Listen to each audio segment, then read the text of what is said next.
રાજ્ય તિલક કરે. આથી નૃસિંહ ભગવાનને અતિ આનંદ થયો. આમ બહેનો ભાઈઓ, નારદજીએ ધર્મરાજાને પ્રહલાદજીની કથા કહી સંભળાવી છે. આ તું બહેનો ભાઈઓ પ્રહલાદજીનું ચરિત્ર. ત્યાર પછી ગજેન્દ્ર મોક્ષની કથા. આવો એનું નાનું દર્શન કરીએ. હવે આ પ્રહલાદજીના વંશમાં બહેનો ભાઈઓ અનેક રાજા થયા છે. પ્રહલાદના દીકરા વિરોચન થયા. વિરોચનના દીકરા બલિ રાજા થયા. એ કથા આગળ આવશે. તે પેલા ગજેન્દ્ર મોક્ષની કથાનું દર્શન જોઈએ. સુખદેવજી મહારાજ બોલ બોલ તું ટંકોરા મારસ. ટાઈમ શું થયો? એવું છે એ તો એમાં કઈક પોઈન્ટ આવી ગઈ.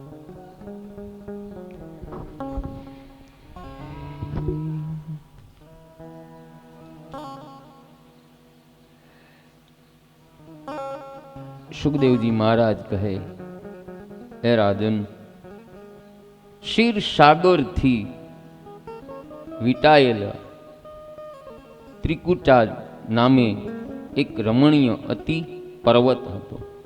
આ પર્વત ઉપર એક બળવાન હાથી રહેતો હતો. આ હાથી જંગલનો રાજા હતો. હાથીના માથામાંથી મદ ઝરતો હતો. એની સુગંધ આવે ત્યારે વાઘ સિંહ પણ ગભરાતા હતા. હાથી ઉનાળામાં ઉકળાટથી તપી જવાને લીધે ઠંડક મેળવવા માટે હાથણીઓ સાથે એક જળ ભરેલા સરોવરના કાંઠે આવ્યો. ગજેન્દ્ર હાથણીઓ સાથે સરોવરમાં જળ કીડા કરવા લાગ્યો. હાથણીઓ અને બચલાઓથી વીંટાયેલો તે હાથી આનંદ વિહાર કરવા લાગ્યો છે.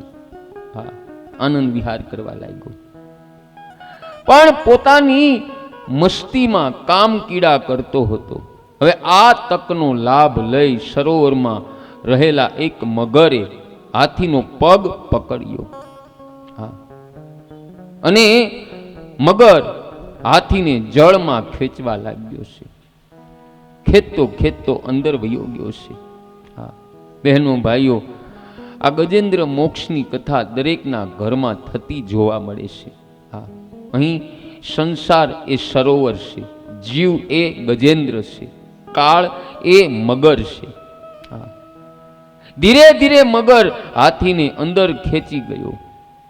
હાથીઓને ખાતરી થઈ ગઈ કે હવે આ ડૂબીને મરી જશે, હવે અમારો હાથી નહીં જીવે. જેથી બધાય હાથીને છોડીને ચાલ્યા ગયા. બહેનો ભાઈઓ, મોટા કુટુંબનો ધણી હતો, પણ દુઃખના સમયમાં કોઈએ એને સાથ ન આપ્યો. ખરેખર બહેનો ભાઈઓ, મનુષ્યને પણ જન્મ પહેલા કે મર્યા પછી તેનું કોઈ સગું રહેવાનું નથી. પરંતુ આ વચલા સમયમાં મનુષ્યને બીજા વગર ચેન પડતું નથી. તેથી મનુષ્ય આ વચલા સમયમાં એવી ઈચ્છા રાખવી જોઈએ કે મને શ્રી કૃષ્ણ વિના ચેન પડે નહીં. હા, હાથી જ્યારે એકલો પડ્યો ત્યારે તેનામાં જ્ઞાન જાગૃત થયું. હાથી ખૂબ નિર્બળ બન્યો. હાથીને જ્ઞાન થયું કે નિર્બળ કે બલરામ હમારે, ભગવાન સંકટમાંથી છોડાવે, ભગવાન સિવાય બીજું કોઈ ઉગારી શકે નહીં. હા, ભગવાન સિવાય કોઈ ન ઉગારી શકે. માનવ જીવન બહેનો ભાઈઓ પથારીમાં પડેલો હોય છે ત્યારે એની દશા ગજેન્દ્ર જેવી જ થાય છે. હા, પણ અંતકાળે આવેલું જ્ઞાન કોઈ કામનું નથી. યાદ રાખજો, જુવાનીમાં કા બચપનમાં ચેતી જાય એ જ્ઞાન સાચું છે. હવે ગજેન્દ્ર ભગવાનની સ્તુતિ કરવા લાગે છે, ભગવાનને પ્રાર્થના કરે છે, અને ભગવાન શ્રી કૃષ્ણ બહેનો ભાઈઓ ગજેન્દ્રને બચાવવા માટે ઉતાવળ કરે છે. અને ભગવાન શ્રી કૃષ્ણ સુદર્શન ચક્ર સાથે ત્યાં સરોવરમાં આવે છે. અને ગજેન્દ્રએ ભગવાનને આવતા જોઈ અને સરોવરમાંથી ગજેન્દ્રએ એક કમળ ઉઠાવી અને ભગવાનને કમળની ભેટ આપી છે. અને સુદર્શન ચક્રથી બહેનો ભાઈઓ ભગવાન શ્રી કૃષ્ણએ મગરનું વધ કર્યો છે અને ગજેન્દ્રને મોક્ષ આપ્યો છે. મોક્ષ આપ્યો છે. બહેનો ભાઈઓ વિચાર કરો, એક હાથી પશુ હતો છતાંય એણે નાભીથી નાદ કર્યો તો ભગવાનને આવવું પડ્યું. તો આપણે તો માનવ છીએ, આપણે કેવલ એક જ ઘટે છે કે આપણી અંદર ભગવાનને પોકાર કરવાનો ભાવ ઘટે છે. હૃદયથી નાભીથી ભગવાનને પોકાર કરશું ને બહેનો ભાઈઓ તો ભગવાન આપણી વારે પણ આવે. શું કામ નો આવે? હા, આપણી વારે આવે. તો હતી ગજેન્દ્ર મોક્ષની બહેનો ભાઈઓ કથા. ગજેન્દ્ર પાઠનો મહિમા બહુ મોટો છે. સૂતા પહેલા રોજ બહેનો ભાઈઓ ગજેન્દ્ર પાઠ કરવો જોઈએ, તો જન્મ મરણના ફેરામાંથી આપણે મુક્ત થઈ શકીએ. ત્યાર પછી કુર્મુ નારાયણની કથા. રાજા પરીક્ષિત સુખદેવજીને પૂછે કે ભગવાને સમંદર મંથન કેવી રીતે કર્યું? કચ્છપા રૂપ ધરી મંદરાચલ પર્વતને પોતાની પીઠ ઉપર શા માટે ધારણ કર્યું? દેવોને અમૃત કેવી રીતે પીવરાયું? ના સમુદ્ર મંથનની કથા કૃપા કરીને મને વિસ્તારપૂર્વક સંભળાવ્યું. સુખદેવજી મહારાજ કહે કે રાજન, એકવાર ઇન્દ્ર રાજા હાથી પર સવાર થઈને ફરવા નીકળેલા હતા. ત્યારે રસ્તામાં ઇન્દ્રને દુર્વાસા ઋષિ સામે મળ્યા અને દુર્વાસા ઋષિએ પોતાની ફૂલની માળા ઇન્દ્રને અર્પણ કરી. ભાવ બતાવું છું બહેનો ભાઈ, યાદ રાખજો, અતિ સંપત્તિમાં સ્ત્રી અને પુરુષ ભાન ભૂલતા હોય છે. હા, એ કોઈ સાધુ બ્રાહ્મણ તમને કાંઈ પણ આપે તે સદભાવથી એનો સ્વીકાર કરો, એનો અનાદર ન કરો, એનું અપમાન ન કરો. પરંતુ સાધુ બ્રાહ્મણે આપેલી ચીજ વસ્તુને માથે ચડાવો. હા, સાધુ બ્રાહ્મણ કાંઈ લેવાની ઈચ્છાથી નહીં, પરંતુ તમારું કલ્યાણ થાય ને એ ભાવથી આપતા હોય છે. હા, પરંતુ ઇન્દ્રએ દુર્વાસા મુનિએ અર્પણ કરેલી માળાની કદર ન કરતા તે માળા હાથીના મસ્તક ઉપર ફેંકી દીધી અને હાથીએ તે માળાને પોતાની સૂંઢથી જમીન ઉપર ઉડાડી દીધી અને પછી પગ નીચે કચરી નાખી. હવે આ જોઈ દુર્વાસા મુનિને ખૂબ દુઃખ થયું અને ક્રોધમાં આવી ગઈ અને ઇન્દ્રને શ્રાપ આપ્યો કે તું ગરીબ થા, દરિદ્ર થા. યાદ રાખજો બહેનો ભાઈઓ, બહુ સમજવા જેવો પ્રશ્ન છે. અતિ સંપત્તિમાં જે ખૂબ રૂપિયા હોય અને શાન બાન ભૂલી જાય છે, ધર્મને ભૂલી જાય છે, જેનું તેનું અપમાન કરે છે, એ વ્યક્તિ ગમે તેથી દરિદ્ર થાય છે. ત્યારે એની પાસેથી ધન વયું જાય નક્કી નથી. અચાનક કરજો થઈ જાય, કા ધંધામાં નુકસાન આવે, આવું બધું બની શકે. ત્યારે એની અક્કલ ઠેકાણે આવે. અને બીજું એ યાદ રાખજો, ફૂલમાં લક્ષ્મીજીનો વાસ હોય છે. જે ઘરમાં લક્ષ્મીજીનું અપમાન થાય ત્યાંથી લક્ષ્મીજી હટી જાતા હોય.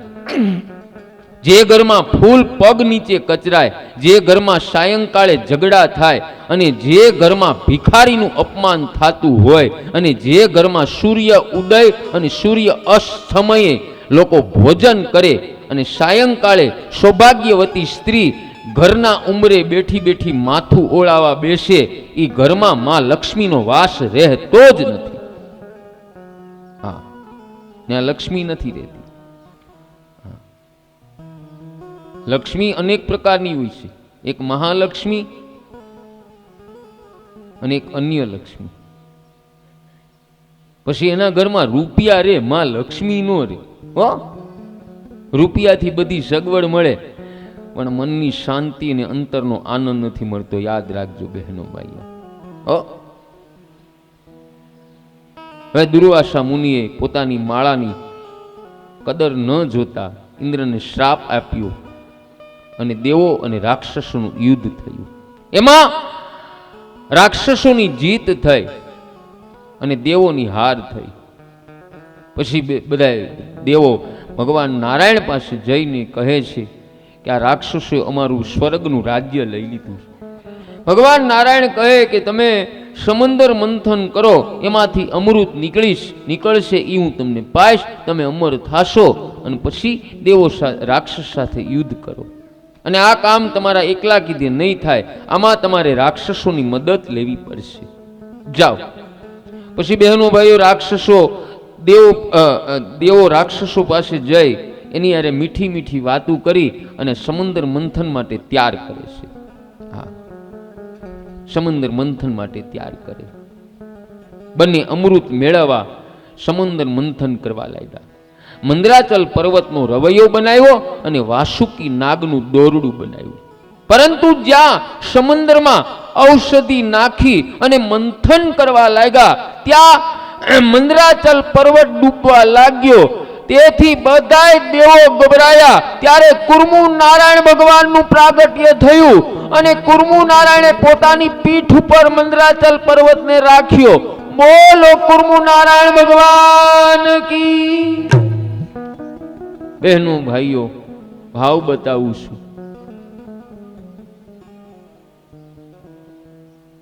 16મા વર્ષે બહેનો ભાઈઓ યુવા પેઢીને કહું છું, દીકરો હોય કે દીકરી, 16મા વર્ષે મંથન શરૂ થાય છે. પૂર્વ જન્મમાં જે કાંઈ તમે સુખ ભોગવ્યું હોય ને, એ 16મા વર્ષે આ અવતારમાં પાછું સામું દેખાય છે.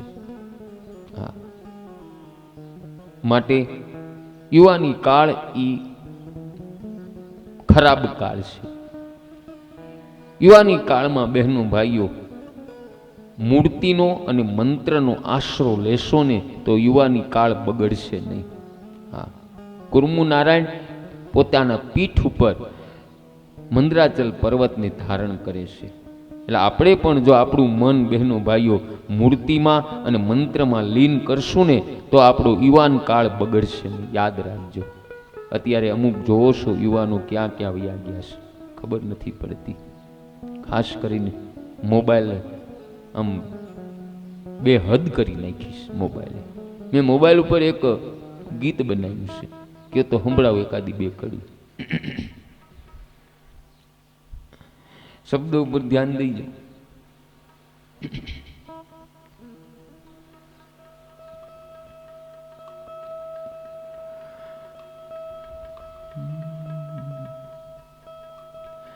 આને મેળ બહુ કરવાનો હોય.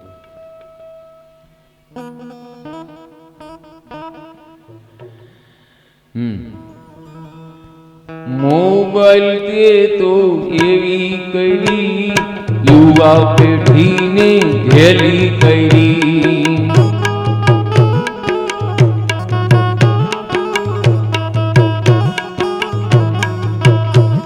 એ ઘેલી કરી તો એવી કરી યુવા પેઢીને ઘેલી કરી.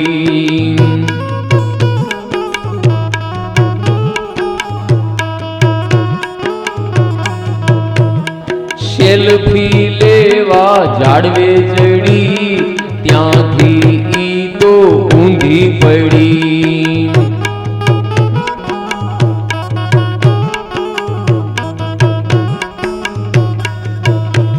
એ ઊંધી પડી તો એવી પડી 6 મહિનાને ખાટલે પડી.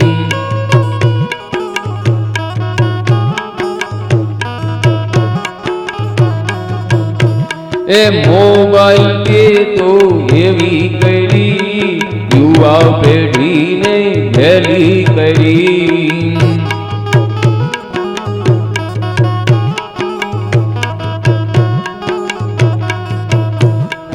ઇન્સ્ટાગ્રામમાં સગાઈ થઈ, ફેસબુકમાં વિવાહ થયા.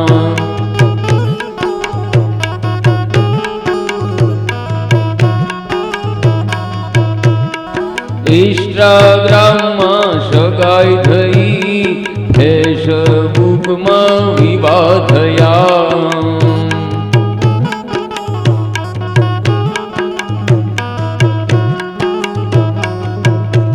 એ વગર વિધે પુત્ર વધુ આવી, મા બાપના તો કાળજા ફાટ્યા.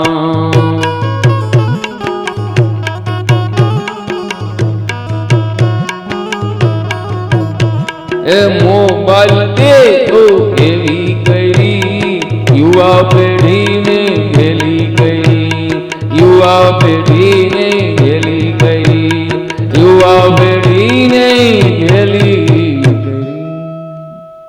મોબાઈલે બહેનો ભાઈઓ અમુક યુવા પેઢીને ક્યાં રસ્તે ચડાવી દીધા ખબર નથી.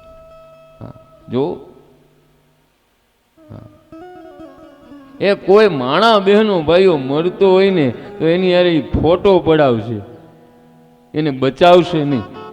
ધર્મ એ ગયો ગયો. વિચાર કરો, તમે જોતા છો મોબાઈલમાં કે ફલાણા ભાઈ મરે છે, એની યાર ફોટો પડાવ્યો હોય તો જ એને ખબર હોય ને. ધર્મ વયો ગયો લોકોનો. હા, માટે મોબાઈલથી બહેનો ભાઈઓ સાવધાન થાજો. હા, તમારા દીકરા દીકરીઓને મોબાઈલથી બહુ દૂર રાખજો. હમણાં નાનો બાળક 5 વર્ષનો હતો, અહીં બેઠો એટલી વાર મોબાઈલમાં મૈથું, મને તો જીવ બળતો હતો. મેં ગાને કેવું હું,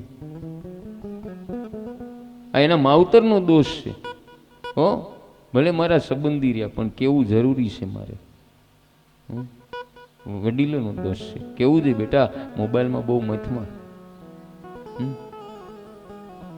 કેવા કેવા મોબાઈલમાં કિસ્સા બને છે. હા, આવડા બાળકોને મોબાઈલની અત્યારથી તમે ટેવ પાડો. તમે મોબાઈલમાં અમુક પ્રોગ્રામ જોયા છે બહેનો ભાઈઓ, એક બાળકને એના મમ્મી પપ્પાએ મોબાઈલની એવી કુટેવ રાખેલી. હવે એક દિવસ એના મમ્મીને મોબાઈલની જરૂર પડી. એના મમ્મીએ બાળક પાસે મોબાઈલ લીધો અને બાળક બહેનો ભાઈઓ ક્રોધી થયો અને ઘરમાં ફ્રીજ તોડી નાખ્યું, ટીવી તોડી નાખ્યું, રસોડાનો સ્ટાફ તોડી નાખ્યું, આખું ઘર માથે લીધું. આ દોષ કોનો? એના મન વાલીનું. બસ બાળક હચવાઈ ગયું ને એટલી વાર મોબાઈલમાં.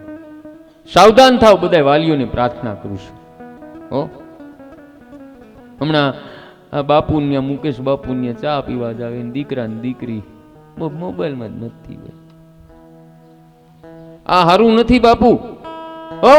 તમને તમારું દુઃખ તમારે પછી રોવું પડશે. આજની યુવા બહેનો બાળક જમતો ન હોય એટલે તરત હાથમાં મોબાઈલ પકડાવી દે, ગાડી કરી દે. કા ટમેટું રે ટમેટું, લાલ સાડી પહેરતું તું. બોલો કે મારો બાળક જમતો નથી. અરે એને જમાડો, બાળ ગીત ગાવ, કઈક વાર્તા કરાવો. આ બહુ મોટી પરેશાની. આ મારા અમુક જે અનુભવ કહું છું, મને મારા જીવનના અનુભવ છે. અમારી બાજુમાં જ અમારે વંશીલ નાનું બાળક છે, લ્યો એ ઘરે ન જમે. એને કાં ટીવી ચાલુ કરી દો કાં મોબાઈલ આપો તો જ જમે. એ બાળકને અમારા ઘરે લાવી અને એને સમજાવીને જમાડી. આ દોષ કોનો? માતા પિતાનો છે. કથા બધાને સાવધાન કરે છે બહેનો ભાઈઓ. બાળકથી વડીલ સુધીની કથા છે. સાવધાન થાવ બહેનો, ખાસ કરીને મારી યુવા બહેનો. કારણ કે જૂની રમતો એને યાદ કરાવો. તમે થોડોક બાળકો માટે સમય કાઢો. ભલે મોબાઈલ દો, એને ના નથી, પણ મર્યાદિત દો.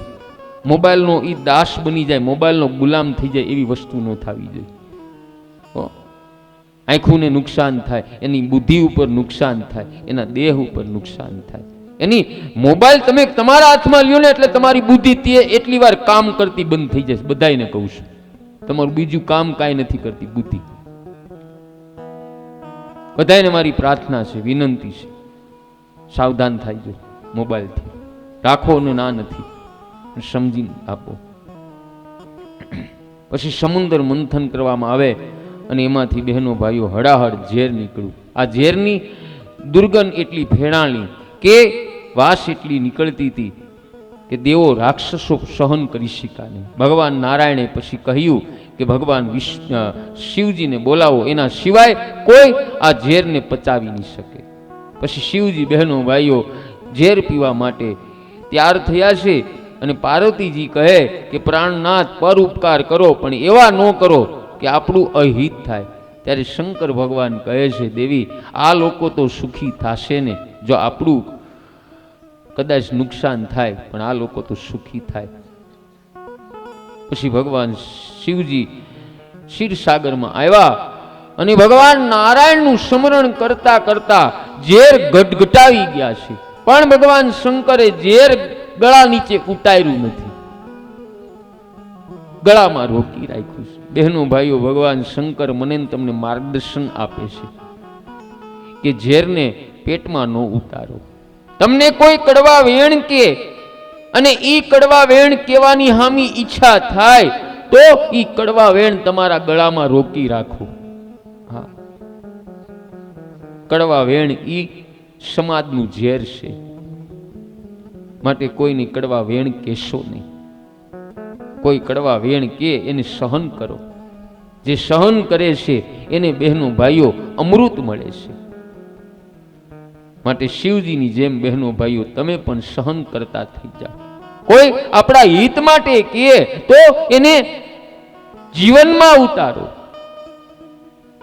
એનો તર્કનો વિચાર ન કરો અને એને કહેવાની કોશિશ ન કરો અને એનું કીધેલું દુઃખ ન લગાડો, દુઃખ ન લગાડો.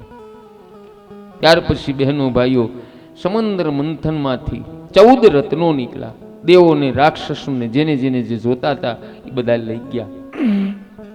પછી મહાલક્ષ્મી સમુદ્ર મંથનમાંથી પ્રગટ થયા છે. મહાલક્ષ્મી બહેનો ભાઈઓ વિજય વરમાળા ભગવાન વિષ્ણુને અર્પણ કરે છે ગળામાં.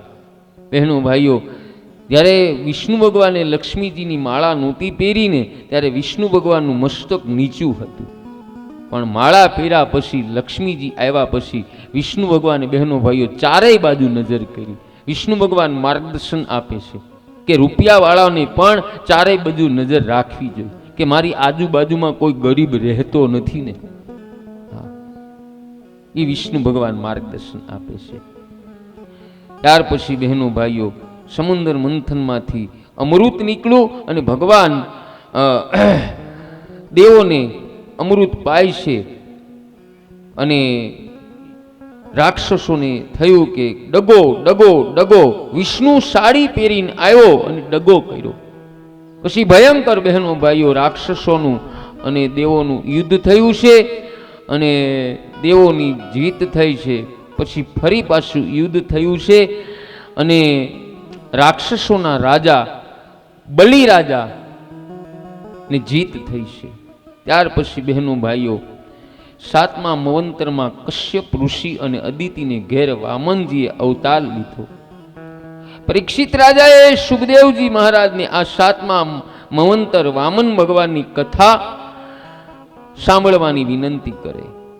અરે સુખદેવજી મહારાજ વર્ણન કરે કે હે રાજન, દેવ અને રાક્ષસોનું યુદ્ધ થયા પછી રાક્ષસો શુક્રાચાર્યને ચરણે ગયા. રાક્ષસોએ શુક્રાચાર્યની ખૂબ સેવા કરી, તેથી રાક્ષસોનું બળ વધવા લાગે. શુક્રાચાર્યજીએ રાક્ષસોના રાજા બલિના હાથે વિશ્વજીત નામનો યજ્ઞ કરાવે અને તે યજ્ઞની પૂર્ણાવતીના સમયે અગ્નિકુંડમાંથી સોનાનો રથ બહાર આવે. શુક્રાચાર્યજી બલિરાજાને રથમાં બેસાડી પોતાનું બ્રહ્મ તેજ આપે. શુક્રાચાર્યએ આપેલ બ્રહ્મ તેજને કારણે બલિરાજા દેવોનો પરાજય કરાવે છે અને સ્વર્ગનું રાજ્ય પોતે હાસિલ કર્યું છે. હા, શુક્રાચાર્ય વિચાર કરે કે બલિ જો અશ્વમેઘ યજ્ઞ કરશે તો કાયમને માટે બલિને સ્વર્ગનું રાજ્ય મળશે. એટલે શુક્રાચાર્ય બલિરાજાને નર્મદા નદીના કિનારે લાવે અને બલિરાજાને નર્મદા નદીના કિનારે બૃહસ્પતિ તીર્થમાં અશ્વમેઘ યજ્ઞ કરાવે છે. પણ આ બાજુ દેવોના હાથમાંથી સ્વર્ગનું રાજ્ય જતા દેવો ગભરાયા અને દેવો પોતાના ગુરુ બૃહસ્પતિ પાસે આવે. ત્યારે બૃહસ્પતિ કહે કે જ્યારે બલિ ભૃગુવંશી બ્રાહ્મણનું અપમાન કરશે ત્યારે એમનો નાશ થશે. તાહુદી અત્યારે બલિને કોઈ મારી નહીં શકે. હવે આ બાજુ દેવોની માતા અદિતિને ખૂબ દુઃખ થયું. અદિતિ ખૂબ સંતાપ કરવા લાગી. અદિતિએ કશ્યપ ઋષિની ખૂબ સેવા કરેલી, તેથી કશ્યપ ઋષિ દેવીને વરદાન માગવાનું કહે ત્યારે અદિતિ કહે કે મારા છોકરાઓને સ્વર્ગનું રાજ્ય પાછું મળે એવું વરદાન આપ. કશ્યપ ઋષિ કહે કે દેવી, રાક્ષસો અત્યારે બ્રહ્મચાર્ય પાળે છે, ધર્મનું બખ્તર પહેરે છે, એમને માથે શક્તિ અને નીતિનું સત્ર છે. રાક્ષસોને અત્યારે કોઈ મારી શકશે નહીં. જો બહેનો ભાઈઓ, રાક્ષસની પાસે નીતિ, ધર્મ અને બ્રહ્મચાર્ય હતું. હા, વિચાર કરો. કશ્યપ ઋષિ અદિતિને પ્રયો વ્રત કરવાનું કહે કે આ વ્રત તમે વિધિપૂર્વક કરશો તો પરમાત્મા તમારે ત્યાં પુત્ર રૂપે આવશે અને તમારું કામ સિદ્ધ થશે. આ વ્રત ફાગણ મહિનાથી તમારે શરૂ કરવાનું અને દૂધ ઉપર રહીને આ વ્રત કરવાનું છે. કશ્યપ ઋષિના કહેવાથી બહેનો ભાઈઓ અદિતિ વ્રત શરૂ કરે છે.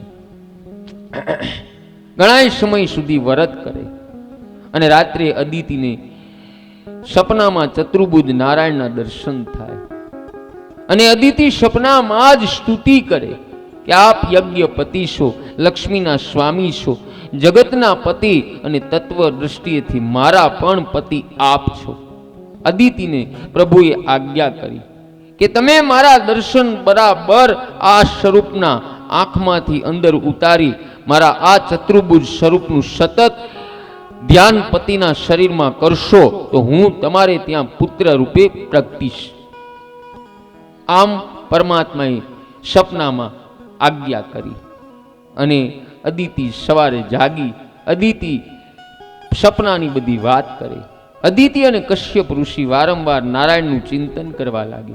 એમની વૃત્તિ નારાયણકાર બની ગઈ. ત્યારે જ નારાયણ પધારે. અદિતિના પેટમાં ગર્ભ રહ્યો અને અદિતિના મુખનું તેજ જોઈ કશ્યપ ઋષિને ખાતરી થઈ ગઈ કે મારા ભગવાન નારાયણ પધાર્યા. 9 માસ પરિપૂર્ણ થયા. અદિતિ પરમાત્માના દર્શન માટે તળશે, ક્યારેય પ્રગટ થશે. આતુરતા વિના અવતાર થતો નથી. પરમ પવિત્ર સમય એટલે કે ભાદરવા સુદ 12 મધ્યાહન કાળે માતા અદિતિની સન્મુખ ભગવાન વામન નારાયણનું પ્રાગટ્ય થયું છે. 10 દિશાઓ પ્રસન્ન થઈ. મંદ મંદ સુગંધ શીતળ એવો વાયુ વાવા લાગ્યો. ચારે બાજુ પ્રકાશ ફેલાણો. આકાશમાં દેવો ડુમડુમી વગાડે, અપસરાઓ નાચે.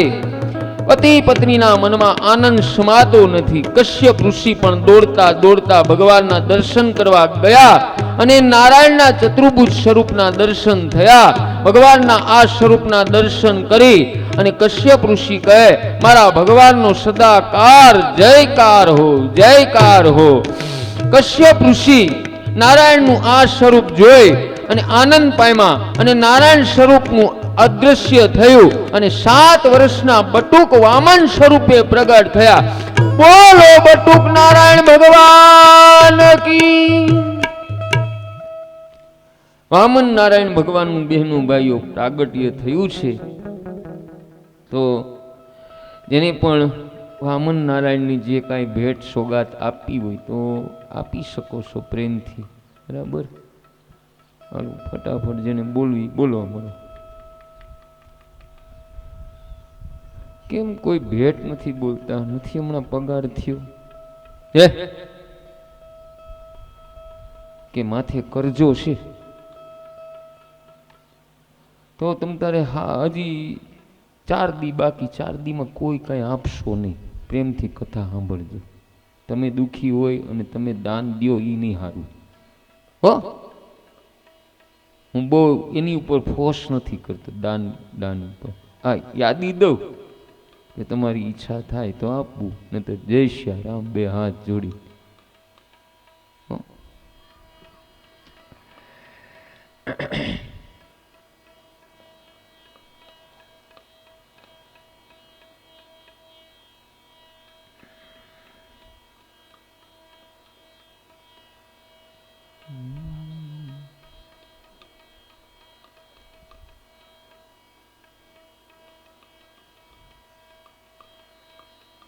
શું નામ? રામ ભરોસે 51 રૂપિયા વામનજીની ભેટમાં. બોલો રામચંદ્ર ભગવાન કી. બીજા રામ ભરોસે 51 રૂપિયા બોલો રામચંદ્ર ભગવાન કી. બીજા 51 રૂપિયા રામ ભરોસે. બોલો રામચંદ્ર ભગવાન કી.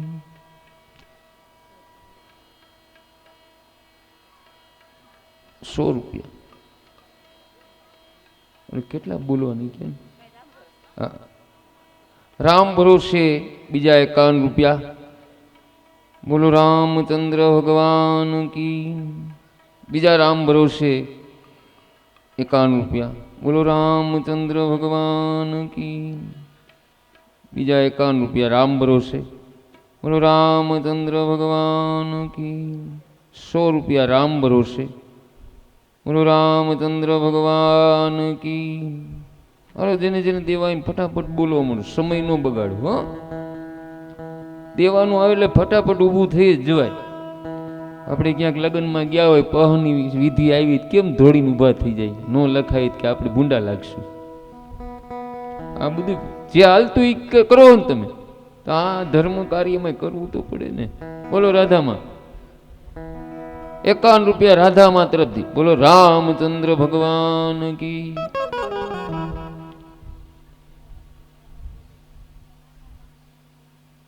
ભગવાને ઘણું બધાને દીધું છે. હે શાંતામાં ઘણું આપ્યું. હવે તો આમ દિલ ખોલીને દેવા મળો. એક દીકરો તો આફ્રિકા કામ કરે છે. ₹200 છૂટાનું શું કરશું?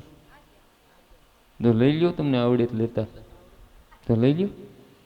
₹200 રામ ભરોસે. બોલો બાલકૃષ્ણલાલ કી.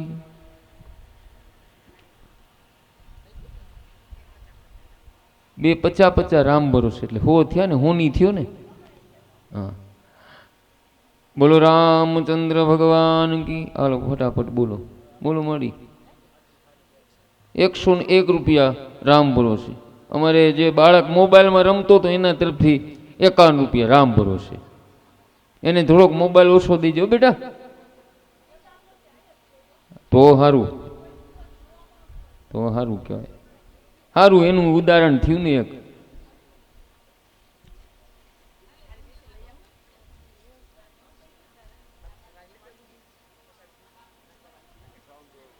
રામ ભરોસે ₹100. બોલો બાલકૃષ્ણલાલ કી. હાલો, જેને બોલવાની બોલો હમણાં ફટાફટ. ભગવાનનું ભાવથી નામ કીર્તન કરી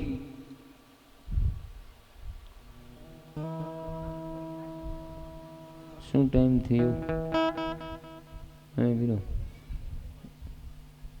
હે તો ટાઈમ જ છે ને.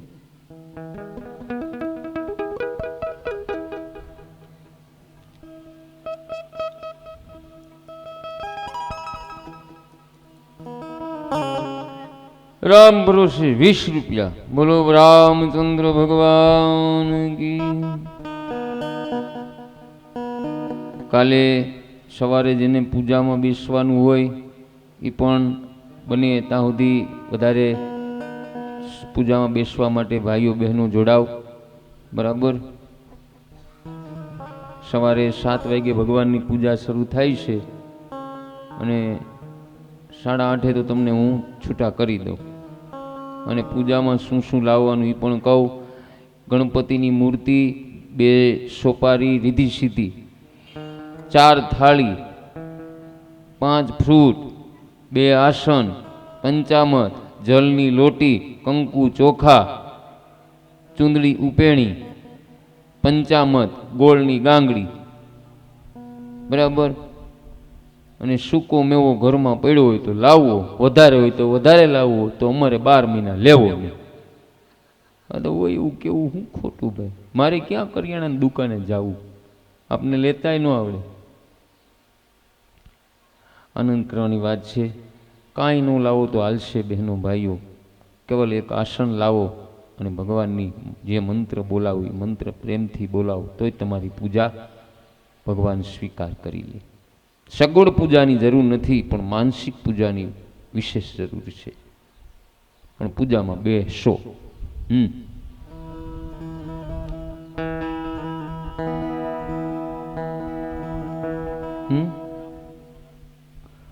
કાલે બપોરે 12 વાગે પહેલાં હનુમાનજીનું પ્રાગટ્ય થશે, પછી રામચંદ્ર ભગવાનનું પ્રાગટ્ય, ભરત શત્રુઘ્ન લક્ષ્મણજીનું પ્રાગટ્ય. તો કાલે બપોરે જે બાળકોને રામજી હનુમાનજી બનાવાય તો એના માટે તૈયારી કરજો. અત્યારે બાળકોને વેકેશન છે, એક અમારા ગિરીશના છોકરાને બનાવી નાખજો હો. અને કાલ બપોર પછી 7 વાગ્યાની આળેગાળે બાલકૃષ્ણ ભગવાનનું પ્રાગટ્ય થશે, નંદ મહોત્સવ કરવામાં આવશે, બરાબર. એટલે સવારની કથામાં બહેનો આવો ત્યારે ઘરે ઘરેથી 2 ચમચી પંજરીનો પ્રસાદ ભગવાન હાટું લાવજો. અને બપોર પછીની કથામાં માખણ, મિશ્રી અને પંજરીનો પ્રસાદ ભગવાન માટે ઘરેથી લાવજો, બધાના ઘરેથી હો. અને આ કાંઈ અખંડ દીવો બળે છે એ જ્યોત માટે ઘરે ઘરેથી 2 ચમચી બધાને દિવેલ લાવવું.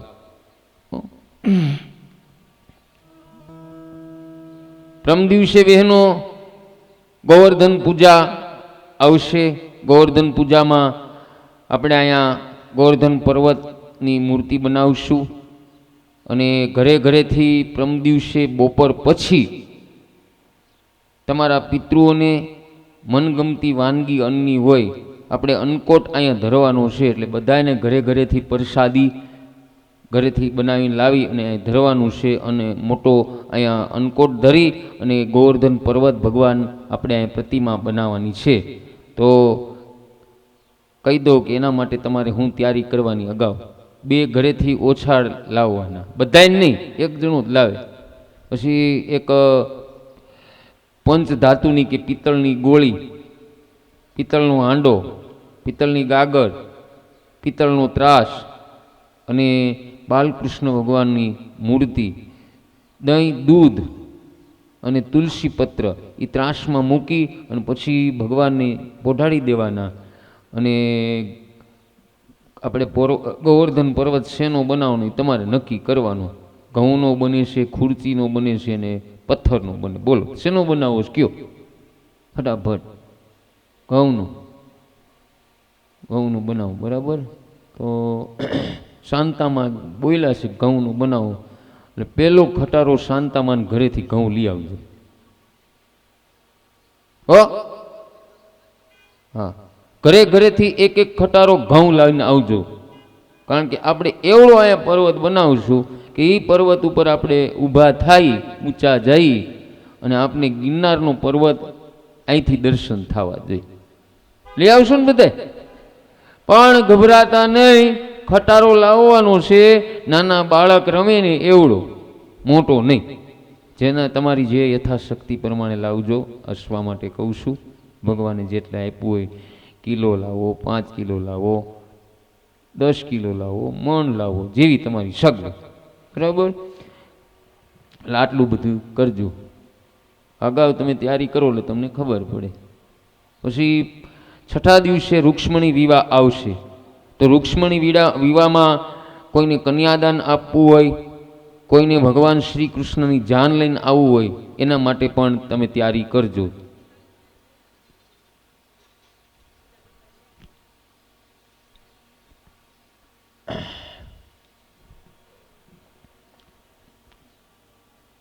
હાલો, હવે આપણે નાનું એવું કીર્તન કરી અને પછી થાળ ગાઈ અને આરતી ઉતારી. ગાતા ગોવિંદનું નામ શરમ તને શેની આવે છે.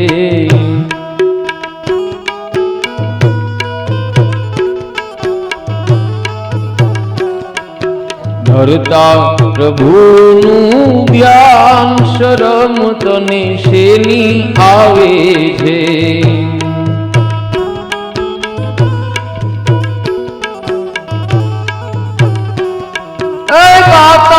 ગોવિંદનું નામ શરમ તને શેની આવે છે.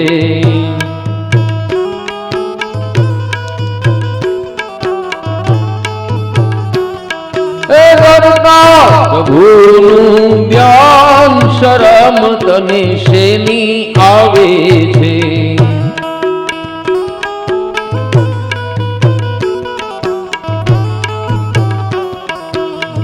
પ્રભુની દીધેલ કોલ ભૂલિયા બોલો માયાની મોહની મસ્તીમાં ડૂબિયા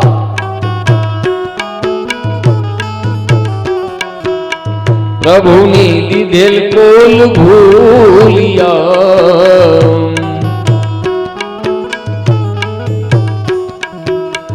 માયાની મોહની મસ્તીમાં ડૂબિયા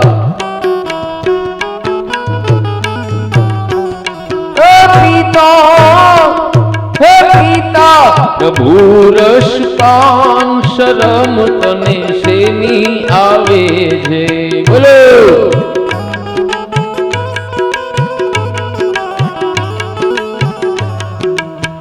નવા નાટકમાં હોશ ગુમાવતો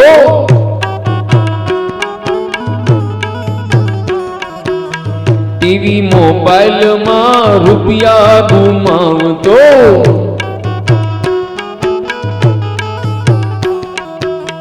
હરવા ફરવામાં હોશ ગુમાવતો ફોર વ્હીલમાં ભાઈ રૂપિયા ગુમાવતો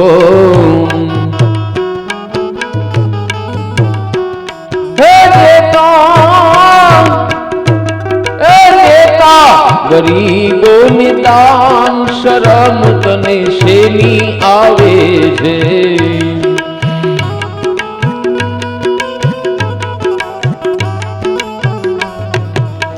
દેવ મંદિરમાં જાતો નથી હવે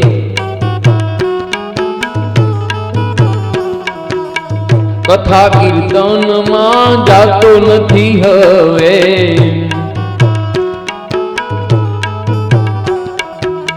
દેવ મંદિરમાં જાતો નથી હવે કથા કીર્તનમાં જાતો નથી હવે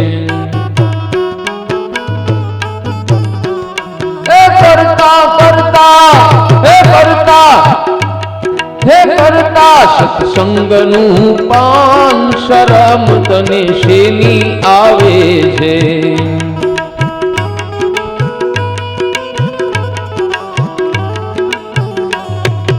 ભાતુ ભક્તિનું બાંધી લેવામાં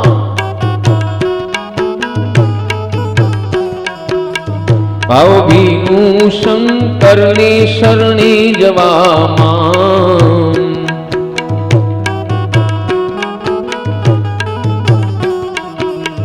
ભાતુ ભક્તિનું બાંધી લેવામાં ભવાની શંકરની શરણે જવામાં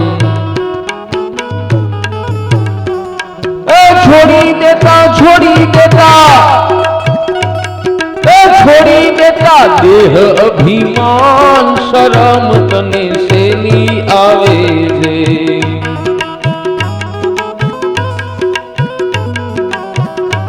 હાલો ગાતા ગોવિંદનું નામ શરમ તને શેની આવે છે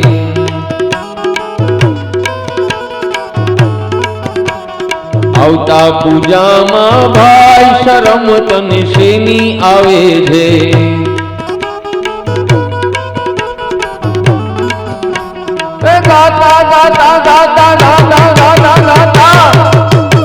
ગાતા ગોવિંદનું નામ શરમ તને શેની આવે છે શરમ તને શેની આવે છે શરમ તને શેની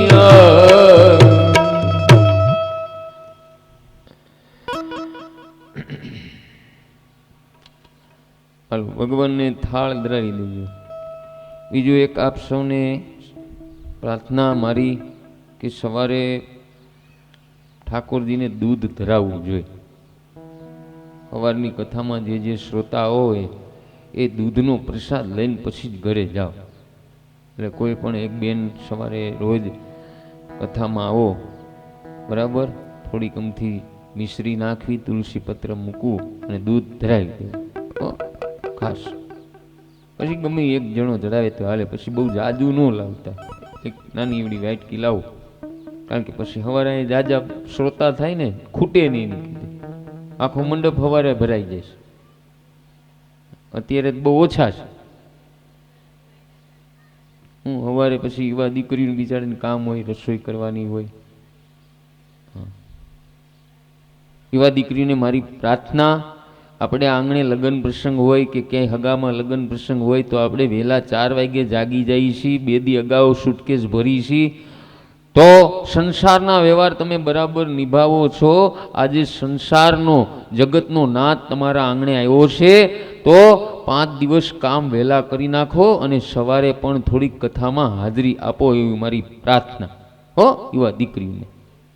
અને સાસુમાને વિશેષ પ્રાર્થના કે હમણાં તમે ઘરે રહ્યો ને, યુવા દીકરીઓને થોડીક કથા સાંભળવા મોકલો. તમે તો કથા સાંભળીને તમારું જીવન સારું બનાવ્યું છે. સવારે રસોઈ શાંતામાં તમે કરીને લેજો. નહીં મૂકી દીધું? કાંઈ નહીં, હા તો કાંઈ વાંધો નહીં. છતાંય મારી વડીલોને વિનંતી કે પુત્ર વધુને પણ કથામાં લાવો. વડીલોએ તો કથા સાંભળીને સરસ જીવન જીવાશે. હા, ભગવાનને થાળ પ્રેમથી ગાય.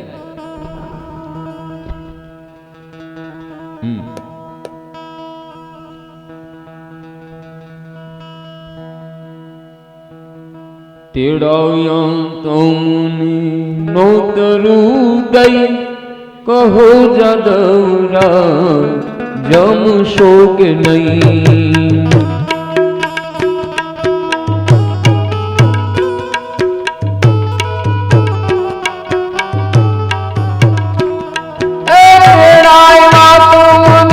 નોતરું દઈ, કહો જાદવરાય જમશો કે નહીં.